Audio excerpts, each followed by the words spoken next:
Hey guys, it's Roxy back with Paperless Student. In today's video, I'm going to tell you guys everything you need to know about LiquidText.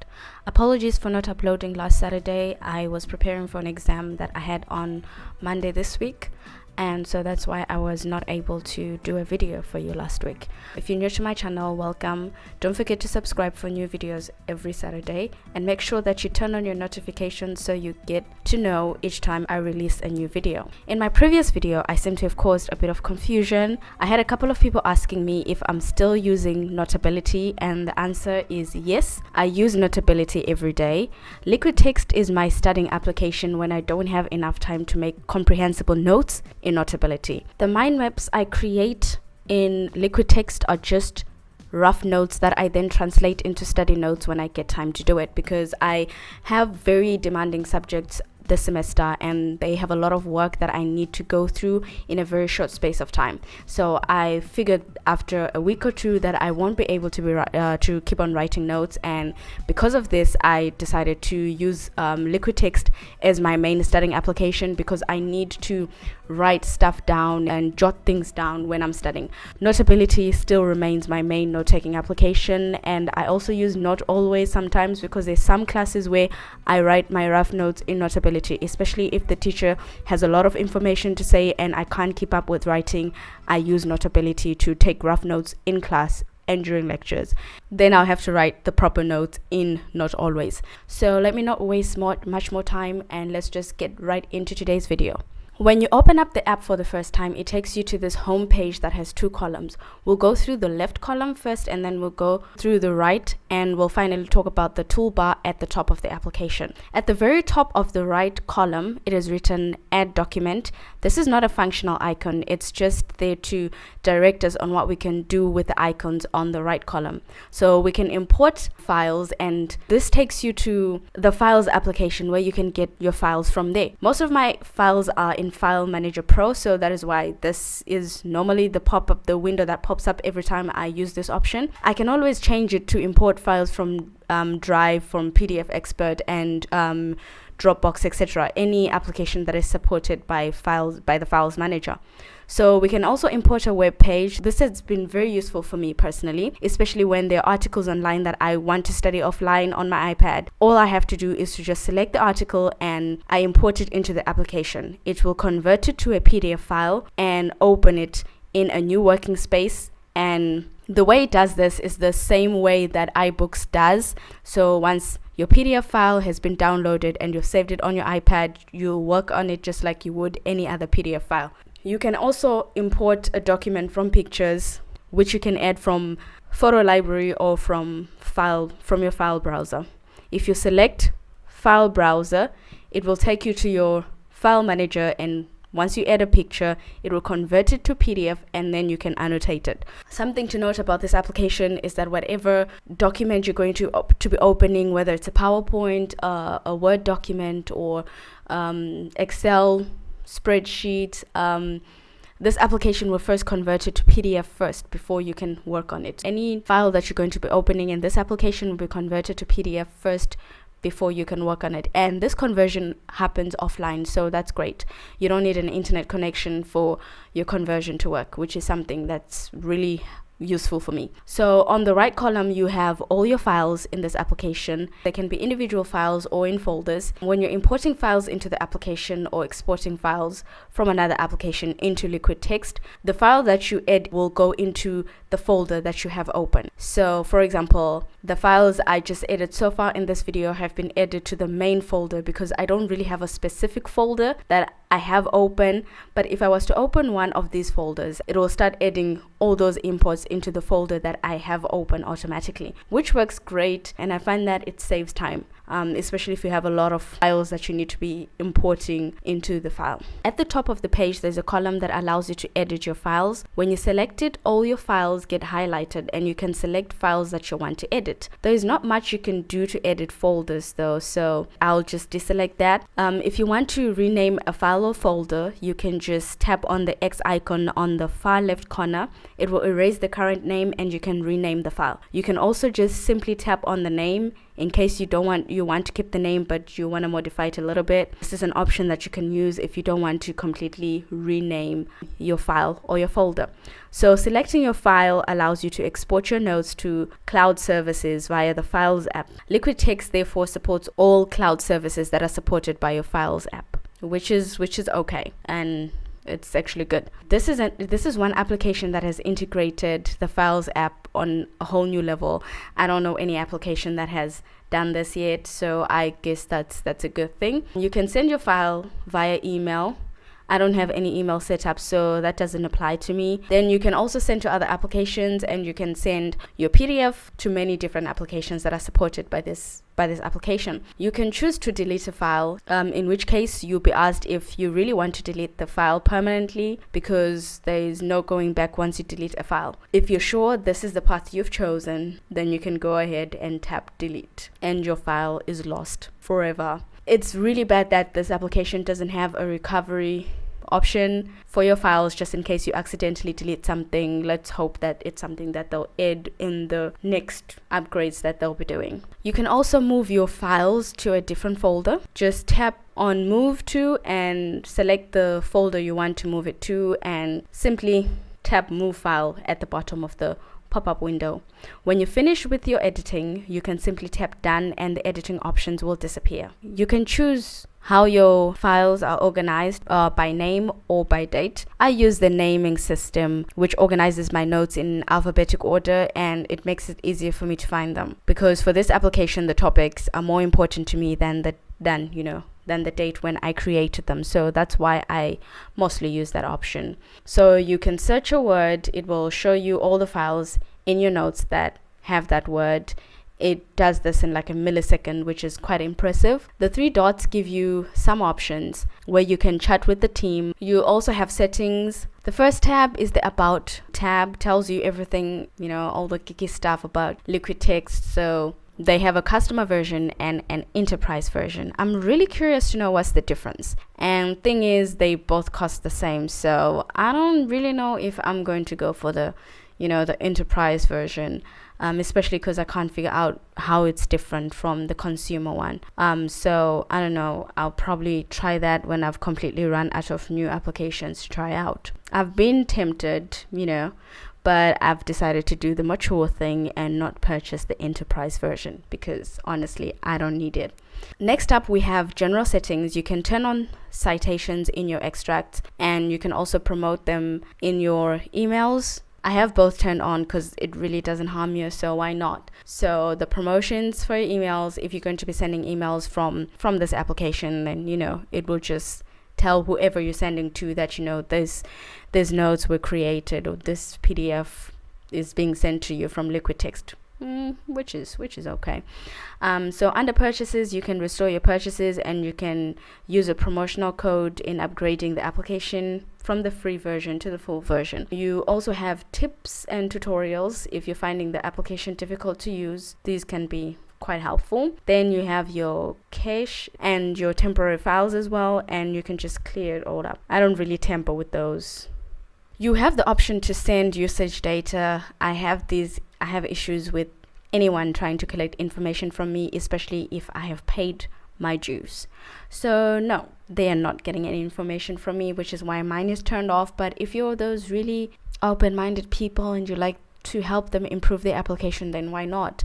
And then under search, you can have options to troubleshoot your search engine in the application. Personally, I haven't really needed to troubleshoot anything, and I've been using this application for almost half a year now. So that is all from the settings, and you guys can see that this application doesn't really give you many options to customize anything. They have, I would say, the most useless settings profile I've seen in any application, because there's really nothing you can do to customize or personalize your experience in this application. So others might see that as a good thing, though. I'm not just one of those people, because the application really works well and it's on point in everything that it does. So I guess you don't really need to customize your experience. They know better what works for you. So I guess when you look at it that way, then I'm not really complaining. That is all we have in the homepage of this application. Now let's get down to actually using the application. Let's talk about the setup of your work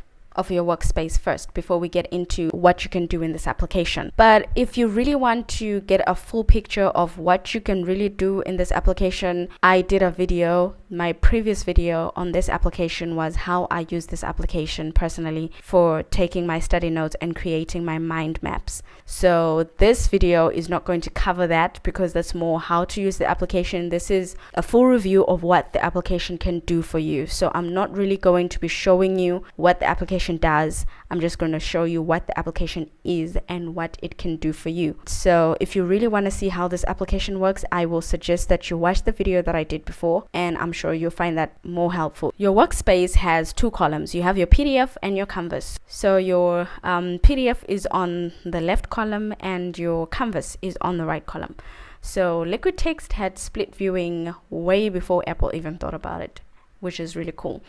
You can resize both columns. Obviously, when you resize one, you automatically resize the other one. Depending on your style, you can either make your Canvas really big, take up much of your screen, or you can have the PDF taking up much of your screen. I really like writing, so I need to write when I'm studying, which is why most of the time I have my Canvas bigger than my PDF. I already mentioned in the video I did on the top 5 PDF editors that the Canvas is unlimited and every color shade represents a different page. And this gives you an idea of just how big this Canvas is. It's ridiculously huge, and for me that is wonderful because it's practically impossible to run out of paper in this application. And I have a feeling that the pages will keep expanding the more you keep using them. I would really love to try to test that theory and see just how big the Canvas is. Hopefully I will be able to do that eventually. So when you are using this application alone in full screen, this is how I use it most of the time. The writing Canvas is on the right and your PDF is on the left. But when you split view with another application, your writing Canvas automatically goes at the bottom of the PDF file. And the zoom size of the Canvas doesn't change when it goes to the bottom. And from my experience, you lose your orientation of where you were writing before split viewing, and you kind of have to navigate to find where you were writing before. It's not really a biggie. I guess it makes perfect sense that it happens. Let's get started with the tools in this application. Starting from the top left corner, we have a home icon. Tapping this will take you back to the home page of the application, and the application will save any changes you've made on the PDF every time you close a PDF that you're currently working on. Next, we have these two arrows that will help you to navigate through your PDF by going to your previous location or your next location. It doesn't navigate through your pages, but it's like a history log of your activity in the application. And this log is only for the current working session, not the whole time. So for example, if I was working on something like for 5 minutes and then I close, then when I come back, the arrows will not work anymore. But if I start working again, it will keep a log of where I was, what page I've been on the PDF, and by tapping the previous or next button, it will help me to navigate through my history of, what I've done in the PDF application thus far. Next to the arrows, we have a plus sign. This allows you to add a new document from the documents you already have in your LiquidText, or from the documents in your Files app, or from a web page, which is the one that I use the most in this application. And lastly, you can add images. And I never add images this way in this application because pick and drop seems to work faster for me. You can add a document panel that will help you move around all the documents that you have in that workspace. And on top of the doc pan, you can still add more PDFs. This allows you to skip through your documents much faster. So in this application, when you have your workspace, you can add as many PDF as you want to your workspace, but you can only view 3 of them simultaneously at a time. Your doc pane helps you to navigate and jump from one PDF to another. And lastly, you have the edit option, and this lets you delete documents from your workspace, like once you finish using the documents. Like for example, LiquidText allows you to view multiple documents and get notes from multiple PDFs at once, which kind of reminds me of when I used to use paper and I would go to the library to do some study or research, and I'd have like 3 or 4 textbooks open on my desk all at once. I don't miss those days, but this application allows you to do something like that, because most of the applications that I have reviewed and most of the applications that I use, they tend to have different tabs for different textbooks, which is also good, but I think it's more useful to be able to compare the different text from different files, like seeing them all on the same page, so to speak, like in a way that you can actually compare them, than you having to go to another tab, and once you're in one tab you can't see what's on the other tab. So I really like this setup. I think it works great. Each document comes with an indication of whether or not it has a contents page, and these little icons at the bottom of the pages are there to indicate if it's a pale gray, then the book or PDF doesn't have any contents page, and if it's dark, then the book or PDF file you are studying or you're using does have a contents page. So for this demonstration, I'm going to remove some of these textbooks so that we can navigate through our contents page a bit more efficiently. To close each PDF, if I don't want to be comparing any PDFs, like for example, if I just want to use one, I can just tap the close icon on the far right corner of each book.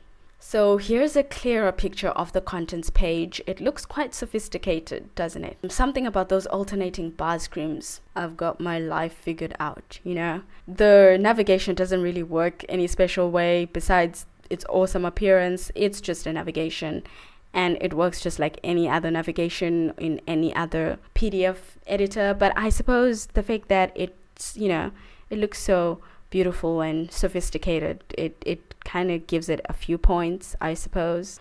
Okay, so after our addition tool, we then have an undo button which undoes any changes that you make on the PDF or on the canvas. It works for both. And in the middle of the top toolbar, there's a down arrow on the left side of the document file. When you tap on this arrow, you can rename the LiquidText file, or you can rotate the document. I usually name these according to the name of the topic that I'm studying at the time, and that is usually according to the rough notes that I have on that particular canvas, because like you guys have already seen, this application allows you to gather so much information and use so many documents at the same time in the one place in the workspace. So because of this, I tend to find that my rough notes, they help me identify what notes I'm looking for a bit later.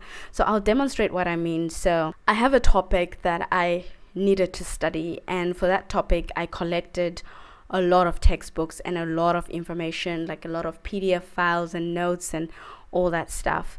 And so I'll add all of these textbooks to my workspace as one topic. And because there's so many different textbooks and so many pieces of information, sometimes I don't really get all the information I want from one textbook, which is why I need all of the textbooks. But then I know that the topic that I'm studying is maybe acute appendicitis, so I'll just name my workspace acute appendicitis, so that when I'm looking for the notes in my file in my homepage, I know what to expect when I open that particular workspace. I hope that makes sense. This is great because it saves a lot of time and it helps me keep my notes organized. Though they are rough notes, I still find that they need to be organized for me to be able to find them much easily. So being able to have the same textbook in different workspaces is great, but I think that it takes up a lot of your space on your iPad.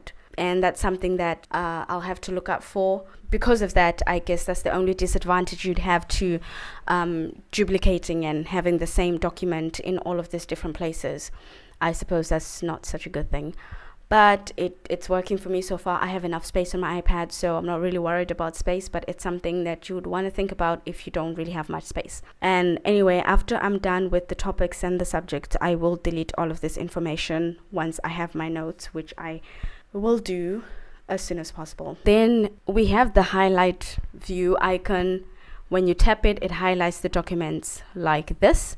I don't see how this is useful though as an icon, but the function itself comes in a bit handy a lot of times actually, especially when you're searching something, because it highlights the documents that it has searched and you kind of know where to look, so to speak.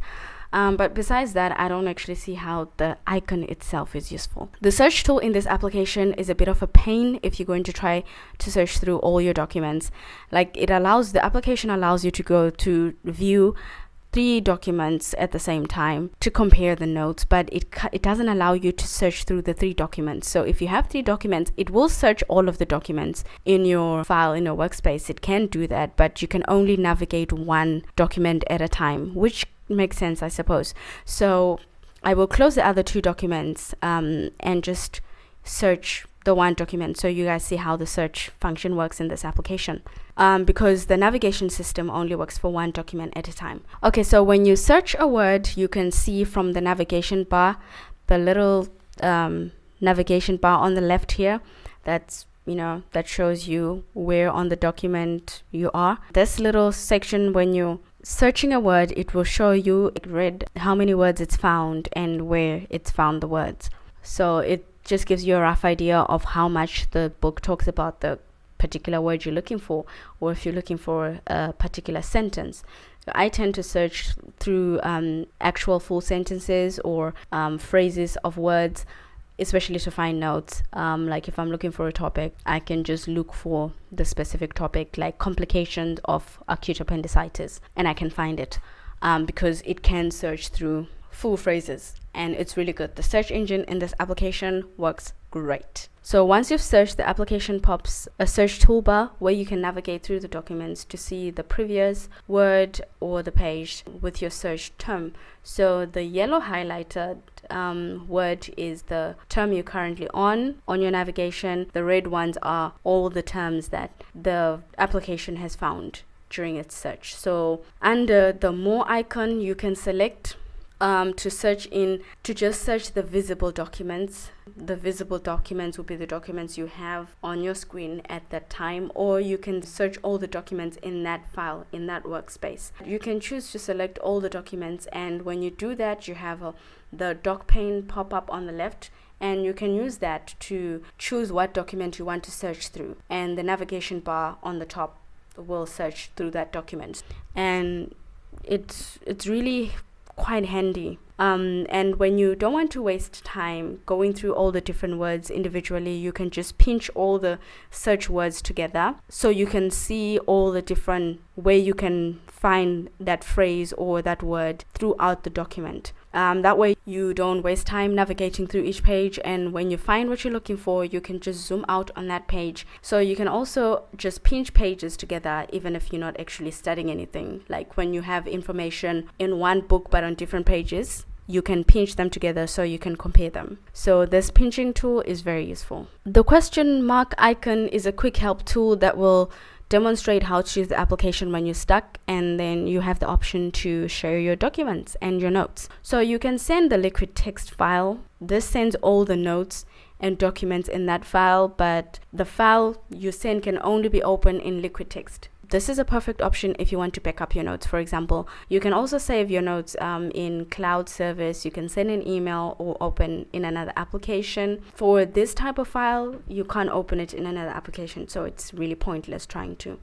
And the next option you have is to send a PDF file, either a copy of the document or a copy of your notes. So you have the option to select the documents you want to send, and so I'll just send the one file where I got most of my notes from, and I'll also send my notes for this topic. So to send my notes, I have to select a few options. I can fit to a single page, and I'll keep the interaction between my pages present, and then I'll save these. So we'll just go to Notability and see how the pages behave. So I've already done this for you guys already, so I will just be showing you the different options that you have in LiquidText, and then we'll go to Notability for you guys to see how those look in Notability. So this is how my notes on a single page look like in Notability, and zooming out in Notability is quite pointless because Notability has a limit to its zooming. But because the application put everything on the canvas, that huge canvas, and put it in one place, the notes look really tiny and I can't actually read them. So I decided to export them to PDF Expert so that you guys can see if you can actually read these notes, because there's no point in exporting them when you can't read them, right? So in PDF Expert, you can actually read the notes. And for both PDF Expert and Notability, the document has hyperlinks. When you're in LiquidText, you can get the little extracts that you have and you can connect little dots together. Those hyperlinks are still maintained in Notability and in PDF Expert. I exported to GoodNotes, and unfortunately GoodNotes, it is possible to read the notes and you can actually zoom out. Is it zoom in or zoom out? It's zoom into the notes. So you can zoom in and you can actually see your notes. You can read them in GoodNotes, but unfortunately the hyperlinks in GoodNotes don't work. I have no idea why. It's actually very strange. And then so for the single page option, it's not very practical for huge mind maps like the ones I have, because my mind maps are really huge, and because of this, exporting them is really, it's not quite feasible for some applications. The second option you have is to fit to one column of pages. And my interactions are also still there. For this option, it's still very tiny and I have to zoom out a lot to see anything. And I can actually see what I wrote in Notability, which means that this option is more feasible, I suppose, if you want to export your notes to Notability, for example. And the hyperlinks still work. The final option in this application is the most visible for Notability, but it breaks up the canvas into a lot of pages, which makes it difficult to follow. So this is probably the best option you'd want to keep, but it's very difficult to follow what page is which one on your canvas. So for that reason, I will not be exporting any of my notes. For those of you guys that are interested, that were really curious about knowing if there's a catch to the unlimited canvas, there is a catch when you export your note. I can do a separate video trying out different applications to see which applications support LiquidText if you guys are interested in that sort of thing. In this video, I only tried 3 different applications: Notability, GoodNotes, and PDF Expert.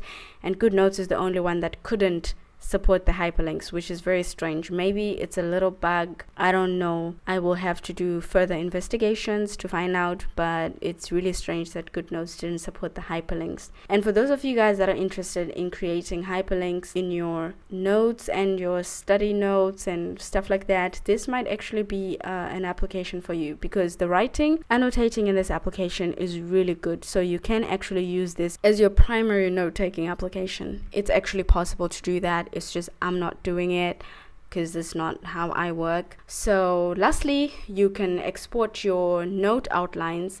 That's your comments, your highlights, and your extracts, and you can customize the outline to include the annotations you want and which annotations you don't want. Like, for example, you might just want to export just your highlights or just your comments or just your extracts, and you can also edit how it will look. Maybe you don't want it to show that this was a highlight, or you wanted to show that this was highlighted. So personally, like I've already mentioned probably 1,000 times now, I don't export my notes from LiquidText because they're rough notes and that's what they will ever be. And once I'm done, I'll just delete them. And that's how I use LiquidText. So lastly, we'll talk about the annotations tools. If any of the LiquidText company people are going to watch this, please, for the next update, remove the writing tools from the bottom of the page. I really do not like the fact that the writing tools are at the bottom of the page for a lot of reasons, but the main reason is that the tools don't support palm rejection. So when you're writing, or when like I'm doing something, working in the application, so many times I accidentally change the tool that I'm using, and that is very annoying. So please remove the toolbar from the bottom of the page. It just doesn't work. You can put it on the side. You can even leave it floating in the application. So, we can move it around if you want. Because it's such a great application, that's why I keep using it. But this is really a good enough reason for me to actually stop using the application. So if I was to find an application that does exactly what LiquidText does, I would probably not recommend anyone getting LiquidText and getting the other application if it has the tools at the top of the page. So we have the text select tool, which allows you to select sections for extracting sections out of your PDFs, and the extracts come with this blue arrow that connects the extract to the PDF where you took it from. And so you can simply tap on it for you to go back to the PDF. Like I find when I have my mind maps, sometimes I don't understand why I connected 2 dots together, and I just tap on the blue arrow and it takes me back to where I took the information from, so I can read it from the original PDF, and it helps me understand why I made certain connections. You also have a writing tool that comes with a few sizes and a lot of colors to choose from, though at any given time in the toolbar panel you have only 5 colors, which I think is quite enough. You can easily drag and drop colors into the panel if you want to customize the panel. And next you have a highlighting tool, which has the same different sizes as the pen tool and same colors as well. You can add an ink box, which you can adjust as you like. You can make it big, you can make it small, and by tapping edit on the pop-up panel you can add information you want into the box, and you can also change the color of the box itself, and you can comment on the ink box. You can actually physically write into the ink box as well, and you can copy or delete it. Then lastly, you can use your finger to draw, which is an option that I never use because I use my finger for navigating. This is actually the tool that I most of the time accidentally tap on because of the position of the toolbar, and then when I'm trying to navigate my page, I just find I'm drawing on the page instead of navigating. It's happened a lot of times and I still can't get used to it, and I don't think I'll ever get over it. So please remove the toolbar from the bottom of the page. Maybe other people don't mind. If you have LiquidText and you think I'm being ridiculous about the toolbar, just let me know. Then you have the option to remove the toolbar, which is even more annoying than leaving the toolbar on, because when you turn it off, your pen only becomes the text select tool. You can't write on the canvas with your pen anymore, and you can only use it to extract information from your PDF. I think this application really needs to work on the toolbar because right now it's really their worst feature. So hopefully that, with time. Lastly, one of you guys asked me to demonstrate if it's possible for you to import scanned documents into LiquidText. And of course you can. I have a lot of documents that I scanned during my class and I studied them in LiquidText. I wouldn't use LiquidText to study scanned copies of anything, though. I avoid it as much as possible. It really doesn't work for me. It really takes a long time to load, just like Notability takes a very long time to load PDFs, and to me that's enough to make any application a terrible PDF editor. So because it takes a very long time, even tiny small files that are like 5 megabytes, 3.5 megabytes, it takes a long time to load scanned documents, and for me that's a downside. And secondly, the application doesn't support OCR, and therefore you can't scan your scanned documents in this application. For those 2 reasons, I would not use this application. I would suggest you use GoodNotes or PDF Expert. Those 2 applications are really good with OCR, and if you're going to have a lot of OCR in your notes and you are going to be mostly an OCR person, then those